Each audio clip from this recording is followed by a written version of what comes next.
Hello, Butte America. I'm going to go ahead and start tonight's council meeting for Wednesday, September 23rd, 2020.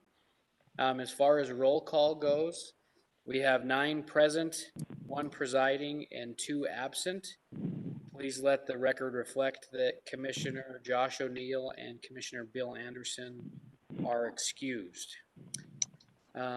Commissioner McDonough, would you please lead us in the prayer?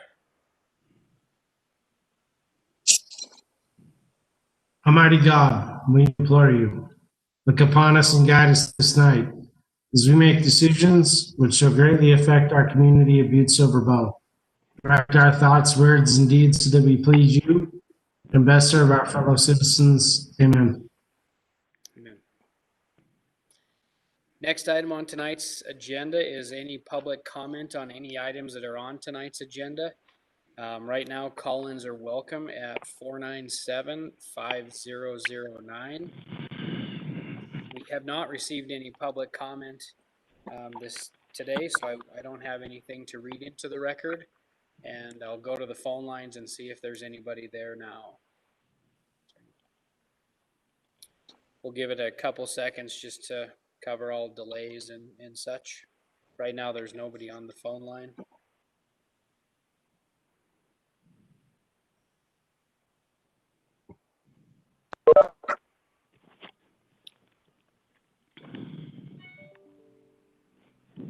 This is a pretty large meeting that we have tonight. If you're not speaking at the time, can you please mute your microphone just to keep any feedback away? Right. If you're on the phone, *6 will mute your line. And Commissioner O'Neill, just for the record, is attending tonight's meeting. So there's 10 present, 1 presiding, 1 absent. Being that nobody else is on the phone, I'm going to just go to the report of the chair and just continue on to section 1, bid openings, public hearings, and or presentations. We do have a couple of public hearings. Communication 2020-358, communication 2020-361.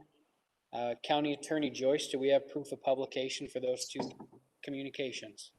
Mr. Chairman, there is proof of publications for both of those matters, and both appear to be in order. Okay, thank you. The first one is communication 2020-358. Maria Porchavina, Executive Secretary TIBID, TBID, requesting Council of Commissioners concurrence for a presentation of work plan and budget for fiscal year 2021 for the Butte-Silver Tourism Business Improvement District, TIBID, on September 9th, 2020, and a public hearing on September 23rd, 2020, and a resolution to keep TIBID assessment at $1 per occupied guest room. Anything to report, Ms. Porchavina? Can you hear me, John? I sure can. Okay. No, I don't have anything to share, just hoping that everything goes through without any issues, but I'm here to answer any questions should anyone have any. Okay, thank you. Do any of the commissioners have any questions? Please speak up if you do. I can't see everybody's camera. All right, seeing none. At this time, I'll open the public hearing for communication 2020-358, and we'll monitor the phone lines and see if anybody is there. There's nobody there. Give it a couple seconds. First call for proponents is where we're at for communication 2020-358. Second call for proponents.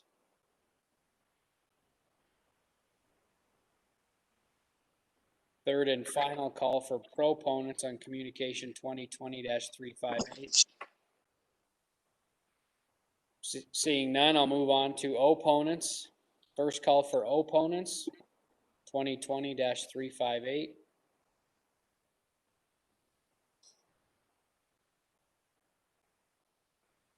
Second call for opponents.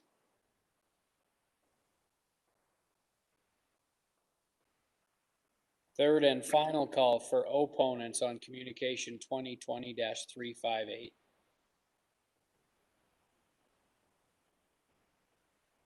Seeing none, I'll close the public hearing for communication 2020-358. Moving on to number 2, communication 2020-361.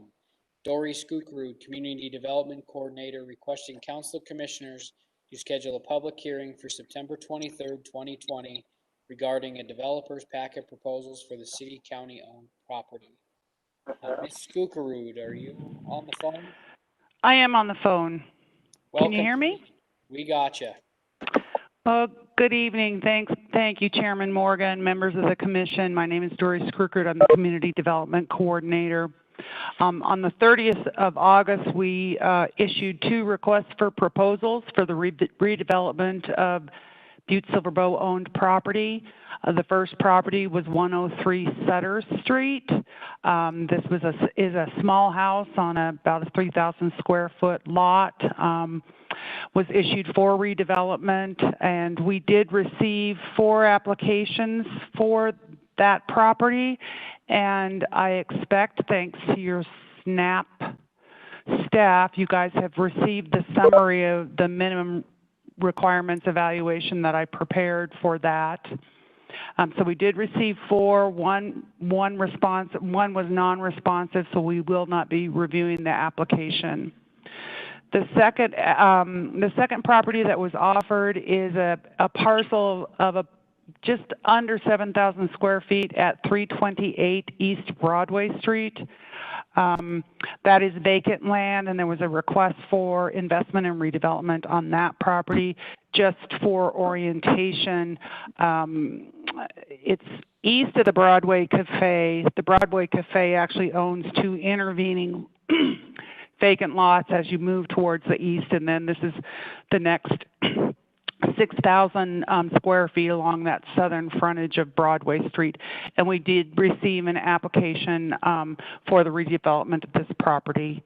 The purpose of this public hearing is to receive public comment on the proposals that we have received for the redevelopment of the property. I do know that I see at least one of our applicants is on the phone. Oh, 2 of them are there. I don't know if you have any particular questions for them, but they are available. Okay. Thank you. Do any of the commissioners have any questions or comments regarding this communication?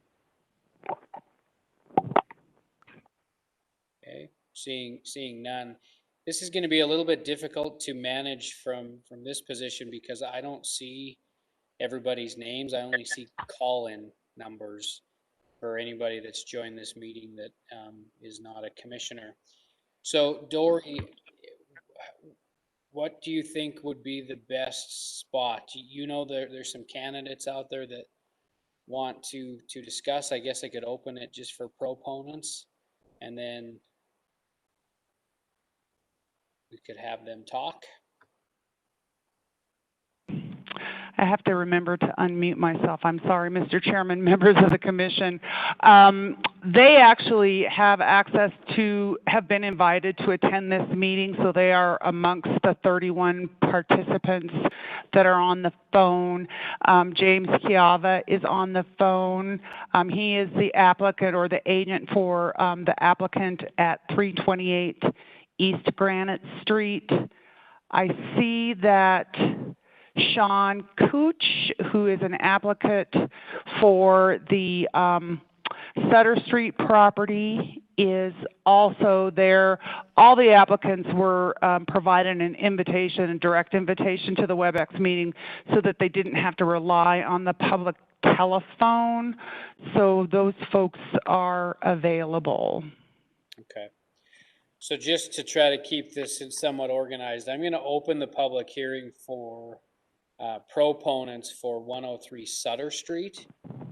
So this would be the first call for Sutter Street. So if any member of the public or any member on this meeting would like to talk on that behalf, now would be an opportunity for proponents. I'll continue to monitor the phone line, but would anybody like to speak as a proponent for 103 Sutter Street?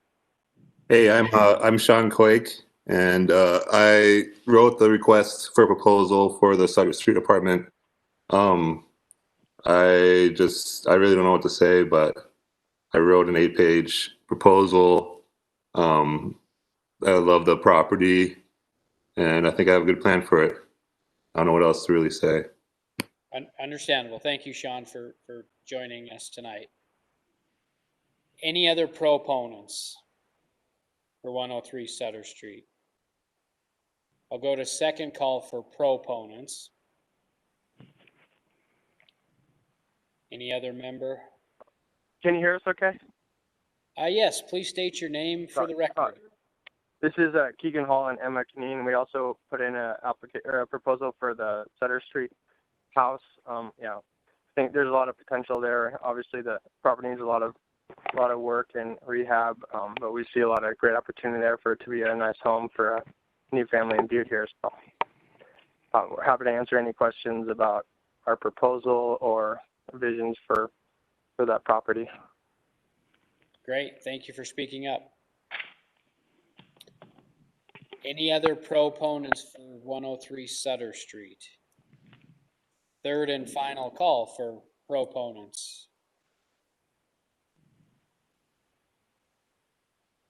Okay, hearing none, I'm going to move to opponents for 103 Sutter Street. Now would be an opportunity for anybody to speak as an opponent on any development on 103 Sutter Street.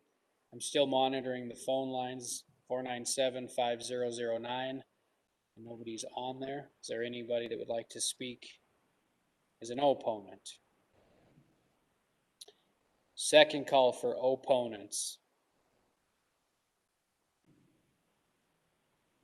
Third and final call for opponents on 103 Sutter Street.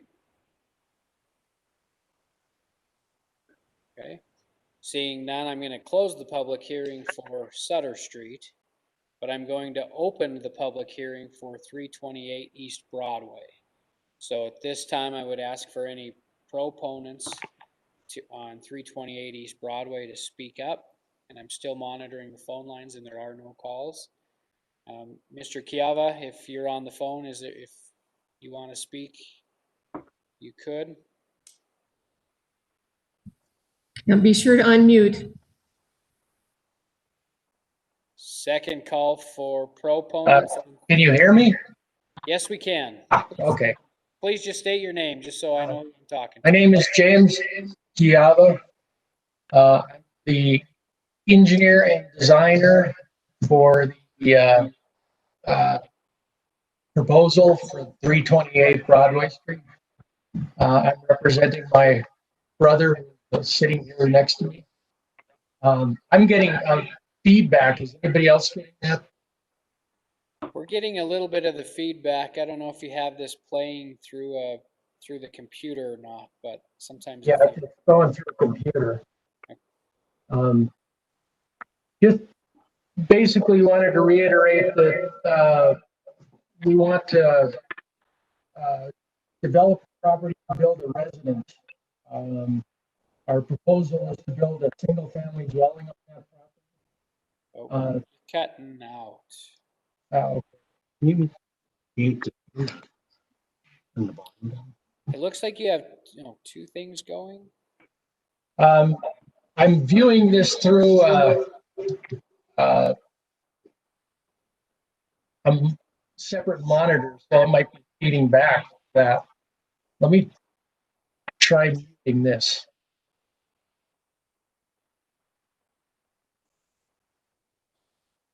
Is that any better? Not really. Technology, right? Well, If one of the devices is muted, it usually takes care of the problem. Yeah, one of it is muted already. is that any better?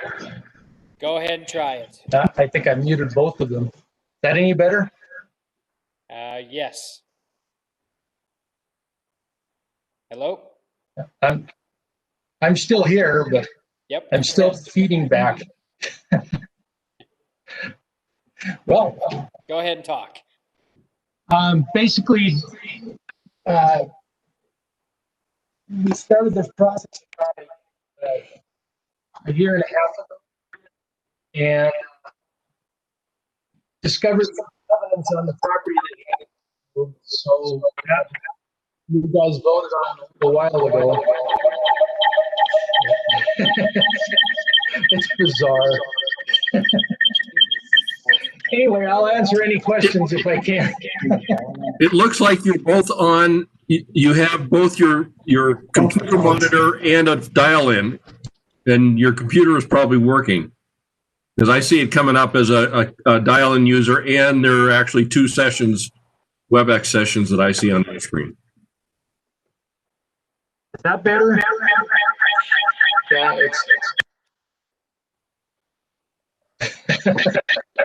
well, Can you call me from this phone? Mr. Chiava, if you could disconnect from this meeting and just call 497-5009. Oh, you cut out there too.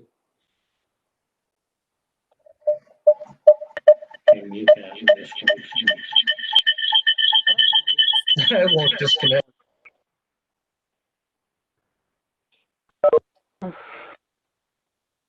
Okay. 449 still not. All right, looks like Mr. Chiava is going to call in, so.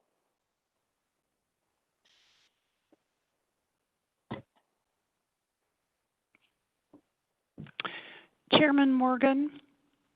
Yes.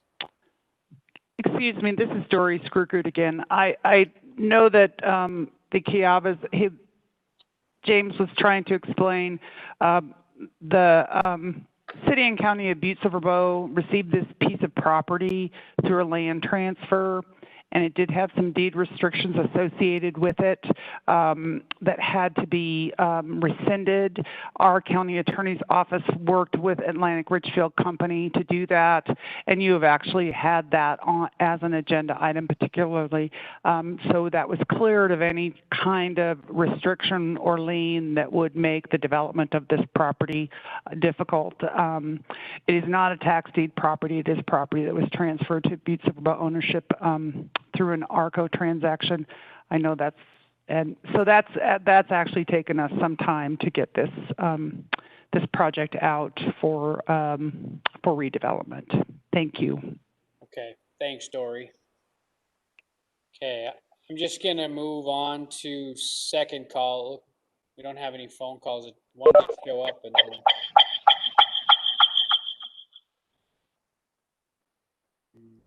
So second call for proponents for 328 East Broadway. Third and final call for proponents. Mr. Chiava, if you want to try calling in, you can right now. If not, I will just move on to opponents for 328 East Broadway. Now is an opportunity for anybody to speak against. Second call for opponents. Third and final call for opponents. Okay, I'm going to close the public hearing for communication 2020-361. And Chairman Morgan, Cindy Shaw here. So maybe this would be an opportunity for some of those folks on our council that are maybe haven't gone through a DP or developed a packet process. Maybe Dory could explain what happens next. Would that be okay? Ms. Skukerud, would you like to address that question? Certainly, Mr. Chairman, Commissioner Shaw, members of the commission. The Council of Commissioners has designated a Developers Packet Review Committee, and those members are represented by a Planning Department representative, someone from Community Enrichment, Historic Preservation, Community Development, Land Records, and Public Works. And so those folks bring together a a level of expertise to look at the specific information that we've requested from these applicants to assist in that evaluation. And that includes, you know, their level of investment and descriptions of the property, schedules of the property, and their ability to finance the property based on those proposals.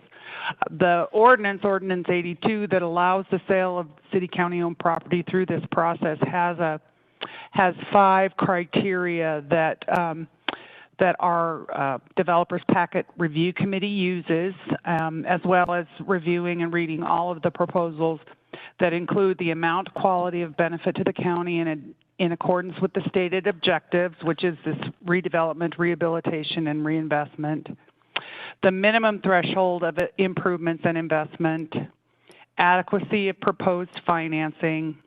I'm sorry, there's 6. Number 4 is compatibility and conformity with adjacent land uses. Number 5 is the viability of the project schedule. And the 6th one is the developer's experience. This has been a pretty successful program for the redevelopment of properties. We have seen some real successes where people have less cash and more sweat in some of these small properties, especially. What will happen now is that the review committee will meet. We'll do it. You know, we'll do an evaluation. That we'll be meeting and discussing the projects.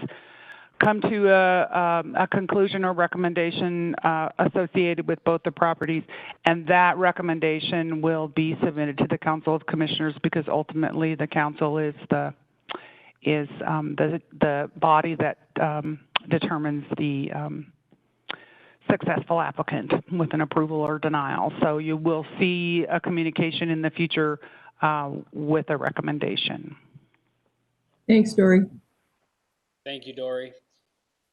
I'll close the public hearing for communication 2020-361. Moving on to presentations. 1, communication 2020-374. Lori Casey, Planning Director, requesting Council of Commissioners concurrence for a presentation on the revised preliminary flood insurance rate maps for Silver Bow Creek on September 23rd, 2020 Council agenda.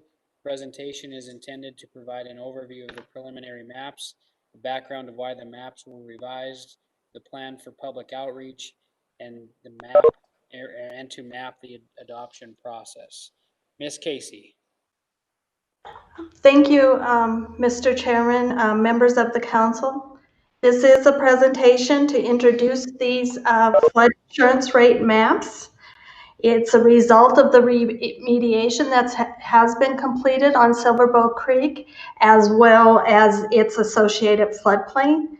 The agencies involved in this map revision are the DEQ, as they are the ones that completed the cleanup work, Pioneer Technical Service, FEMA, the DNRC, and Butte-Silver Bow. So at this time, Nate, if you'd go ahead and bring up the PowerPoint presentation, I'd like to turn it over to Joel Chavez with the DEQ. Mr. Chavez, welcome to the meeting. Mr. Chairman, members of the commission, my name is Joel Chavez, and I work for the Department of Environmental Quality. I've been the project manager for the cleanup of Silver Bow Creek since 1998. Just in brief, the cleanup was part of a Superfund settlement to clean up historic mine waste that emanated mostly from the 1908 flood, contaminated the floodplain from all the way from Butte down to Warm Springs is the area we worked on. The work was done with the settlement from ARCO. The state was the lead. We, in Silver Bow County, about 17 miles of new stream channel, floodplain, and stream banks. In total, we removed about 6.2 million cubic yards of contaminants.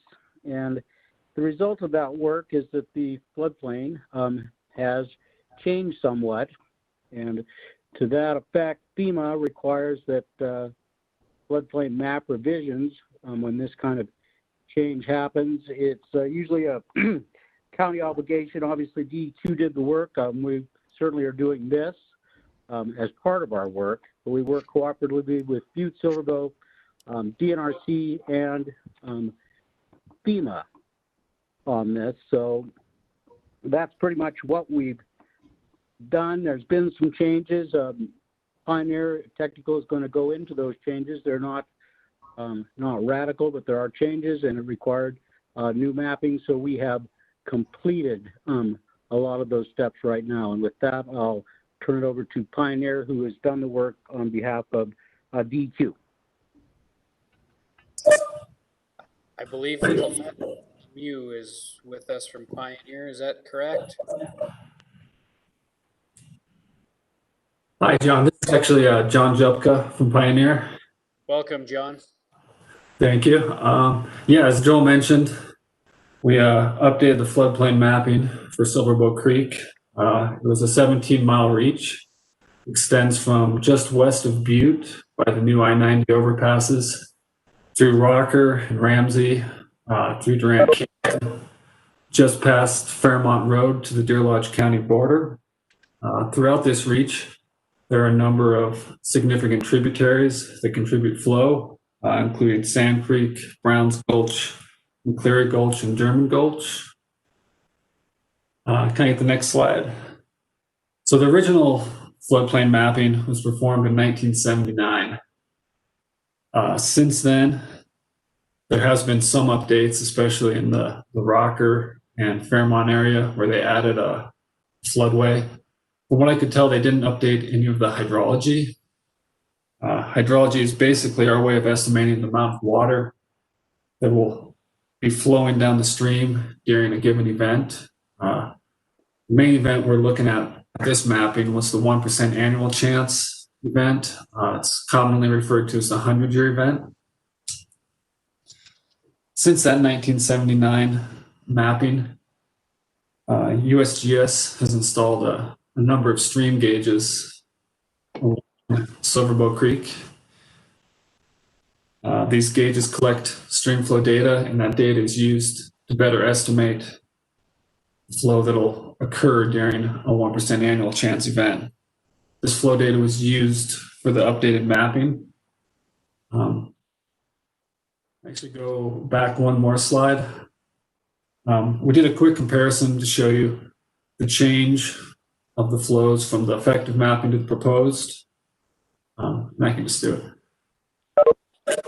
And the result was a pretty drastic reduction using the gauge data, which we feel is more representative of the flows that Silverboat Creek would actually see during a flood event. Most of them were about half.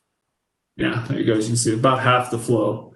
So that, in combination with the work that DEQ did to remove waste material and the realignment of the channel, resulted in a pretty noticeable reduction in the amount of floodplain area. We can go to the next slide.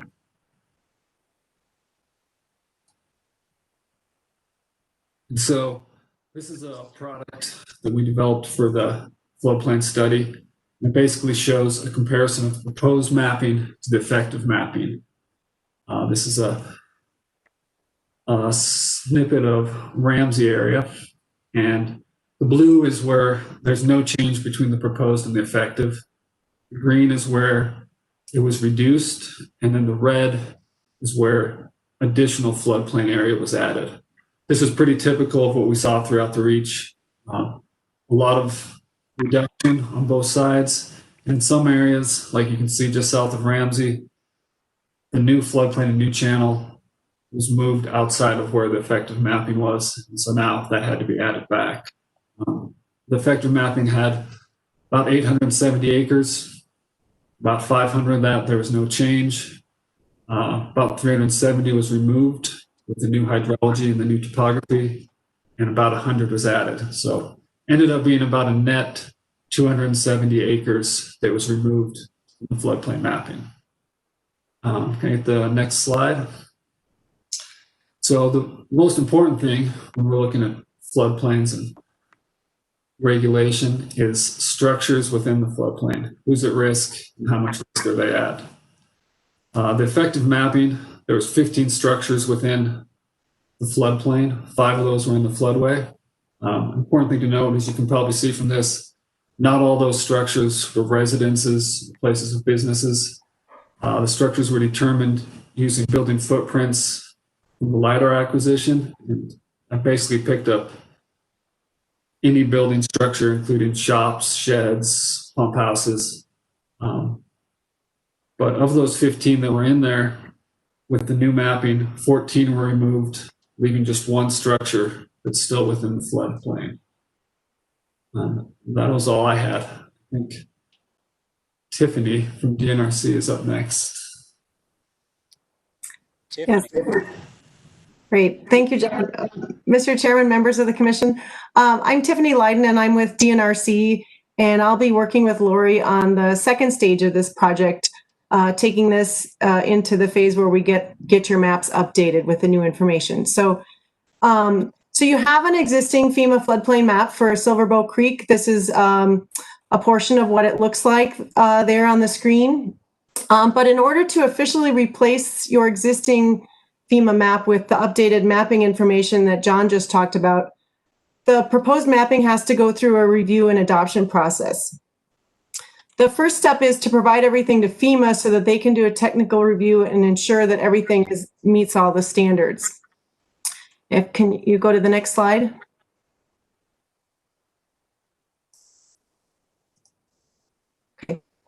So FEMA has completed that technical review, and they have taken the information that DEQ and Pioneer provided and reviewed it and approved it, and they have put it onto what's called preliminary FEMA maps.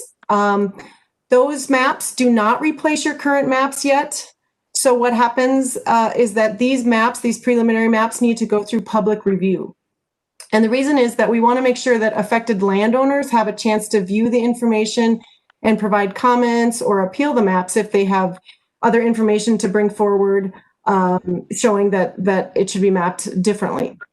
So we've been working with Lori and the planning department to prepare for this next stage, the public review piece of this, and we've developed a few tools that I think will be really helpful with that. So if we can go to the next slide. The first thing we've put together is a project website where landowners and the public can go to find information. They can see the draft maps, find out other information about the project, and if they want to provide comments or if they like to appeal the maps, they can find information about how to do that. The website address for this, or the address for this project website is up at the top of the screen in the upper right-hand corner. And one of the things on this website that you'll see is there's a button that says preliminary map viewer, and it will take you to a map viewer that the planning department developed, which looks like this next slide here. If you can advance to the next one. So this is a really neat tool in that it's you can see what's being proposed, what John talked about. And so this is the layer that comes up as the default. You can see the proposed floodplain, and then you can see how it compares to the current mapping by toggling the layers on and off. So if you're a landowner, you can type in your address and find your property right away, or you can pan around and click on and off the layers. So we think this will be a very useful tool to show landowners what's being proposed compared to the existing floodplain. And then if you can go to the last slide. Oh, maybe there's not. Well, all right, I will just talk through this. The last slide was about kind of where we are in the process. So we are kind of early on in the process, in the adoption process, the preliminary. So what we're doing is sharing that with you tonight. Our next step is that we'll be working with Lori to mail out notices to any of the affected landowners in that Silverbow, so they can look at the website, look at the proposed maps. And we're going to hold a public WebEx meeting later this fall so that they can ask questions and get more information. Then early 2021, FEMA will open a 90-day public comment and appeal period. And so if that's the time, if anybody wants to submit anything, that's the time to do that. Submitted, we would we'd work with FEMA to revise the maps if needed, and then finalized sometime next year, and then they would eventually be adopted and replace your current maps. We're anticipating that would probably end up being about early 2022. So it does take a while. There's kind of a lot of internal steps, and we want to make sure that the public review process and is done correctly. So it is a little bit of a long process, but that's kind of the schedule. So any questions on that from, or I can turn it over to Lori to add to that. Lori, do you have anything to add to that before we? Mr. Chairman, no, I would just add that we're in the beginning stages of this project. We do have a timeline that goes out through the spring of 2022 for the adoption. So there will be a lot of opportunity as we go forward for the landowners and different parties that are affected to take a look at these maps and ask questions. Or as Tiffany said, there is an appeal process as we go through this. But tonight we wanted to just give the council members an overview of the maps and the adoption process. So we're available to answer any questions you may have.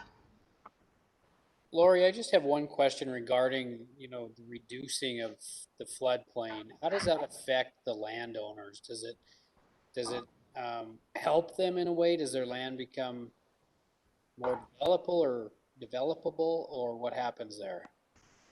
Mr. Chairman, yes, in a lot of the cases, the amount of land that was covered with either floodplain or floodway has been reduced. And as John went through, if they had structures in the floodplain, the majority of those structures have been reduced.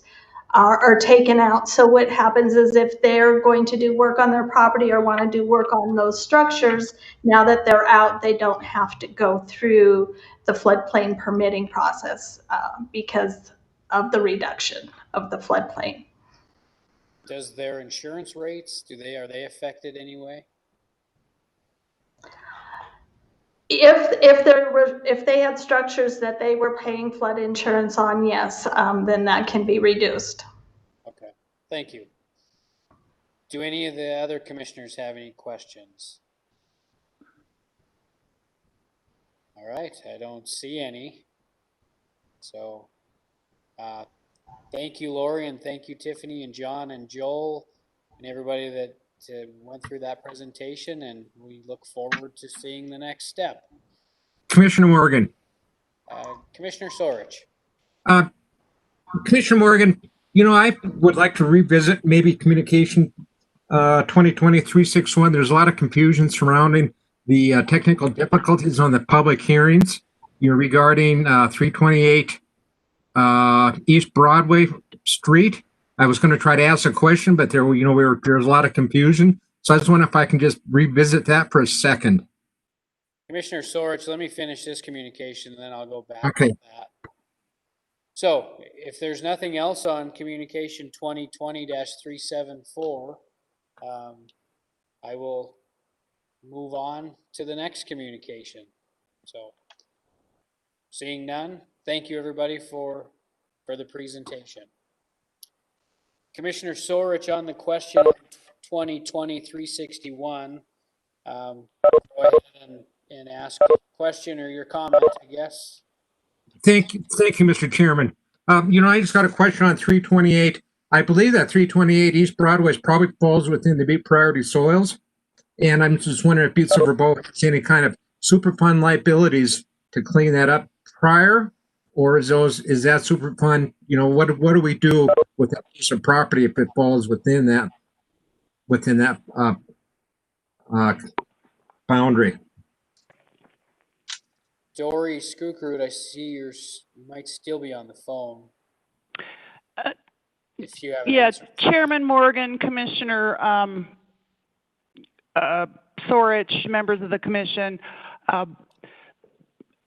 when the city and county of Butte-Silver, when the commission gets a a request to purchase property, be it vacant or be it occupied by a structure, that communication goes to the Land Sales Committee. We have Superfund, Health Department, Community Development and Planning participants on that.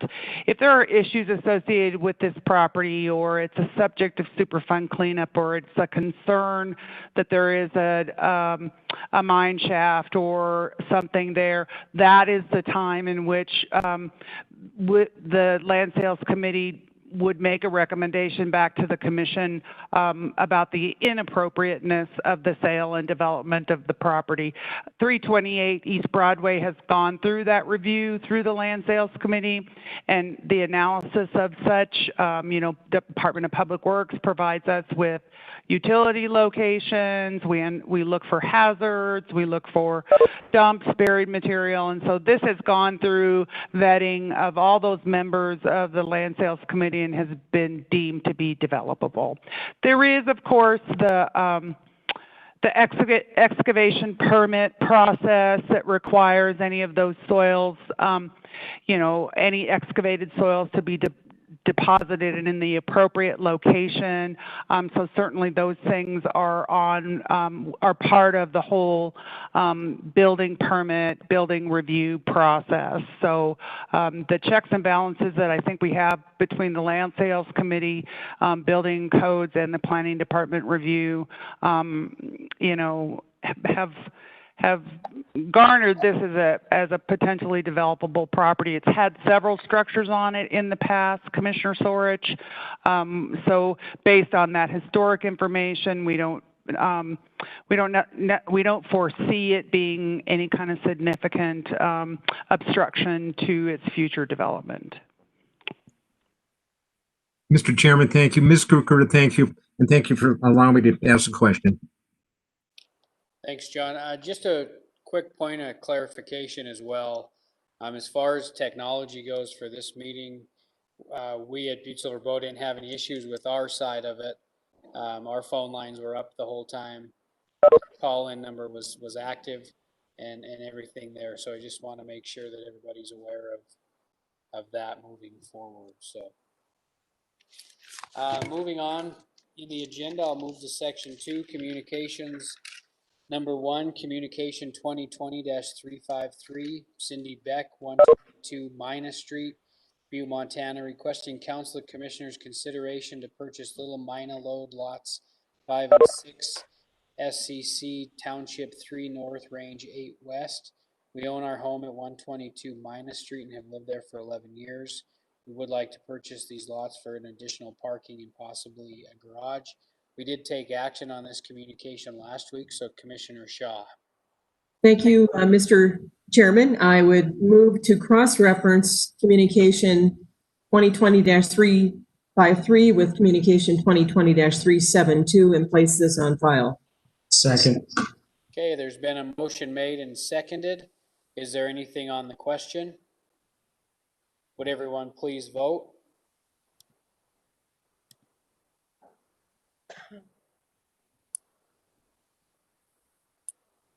Okay, would anyone like to change their vote? Can we please see the votes?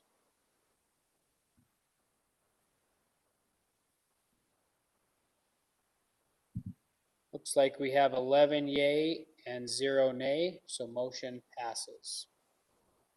That's not on this screen, Nate. We're seeing public comments. Okay, there we go. Motion passes. I'll move on to number 2, communication 2020-357. Angie Mulliken, Public Works Budget Analyst, requesting Council Commissioners to schedule a public hearing for September 16th, 2020 for the purpose of amending the fiscal year 2020-21 budget to allow for increased expenditures of unanticipated revenue. We did hold this last week, so Commissioner Shaw. Thank you, Mr. Chairman. I move to place communication 2020-357 on file. Second. Okay, there's been a motion made and seconded. Is there anything on the question? Would everyone please vote?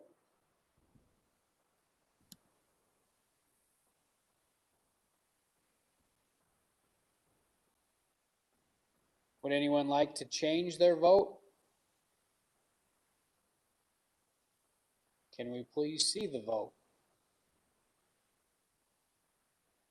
Looks like we have 11 yay and 0 nay. Motion passes.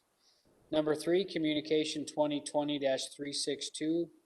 Alan Gay, 3239 South Colorado, Butte, Montana, requesting Council of Commissioners consideration to purchase parcel 2112550, which structurally encroaches on my property located at 18 West Pacific, parcel number 484000. I would like to purchase the property that abuts that parcel 1907835 as adjoining. We'll continue to hold that in abeyance pending a report from land sales. Number 4, communication 2020-376. Mark Neary, Public Works Director, requesting Council of Commissioners schedule a bid opening for October 7th, 2020 for the 2020 Roads Mill Fill Project. This project will rehabilitate South Alabama, South Colorado, South Dakota, and North Montana streets. We'll continue to hold this in abeyance pending the October 7th date. Number 5, communication 2020-381. Leslie Clark, Human Resource Director, requesting Council of Commissioners concurrence and authorization for the Chief Executive to sign the Memorandum of Understanding between the City, County of Butte-Silver Bow and the Laborers International Union of North America, local number 1686. This MOU addresses the union's request to reserve one laborer position that is currently vacant to attrition to be filled at a later date as budget allows. We did take action on this communication last week. It was just inadvertently added to tonight's agenda. So Commissioner Shaw. Thank you, Mr. Chairman. At this time, I move to place communication 2020-381 on file. Second. Okay, there's been a motion made and seconded to place this communication on file. Is there anything on the question? Would everyone please vote?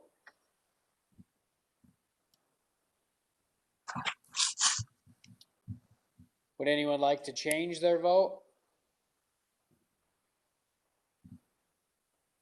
Can we please see the vote? Looks like we have 11 yay and 0 nay. Motion passes. Next item is public comment on any public matter not on the agenda. Call-ins are welcome at 497-5009.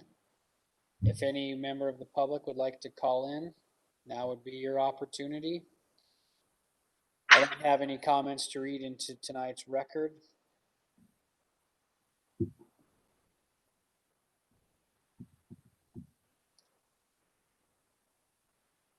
All right, it doesn't look like anybody is on the phone, so I would ask for a motion to adjourn. I move to adjourn. Do I have a second? Second. Okay, all those in favor? Aye. Opposed? Aye. Motion passes. Have a good night, everyone. Good night. Bye-bye. Night, everyone. Good night, everybody. Good night, ladies and gentlemen.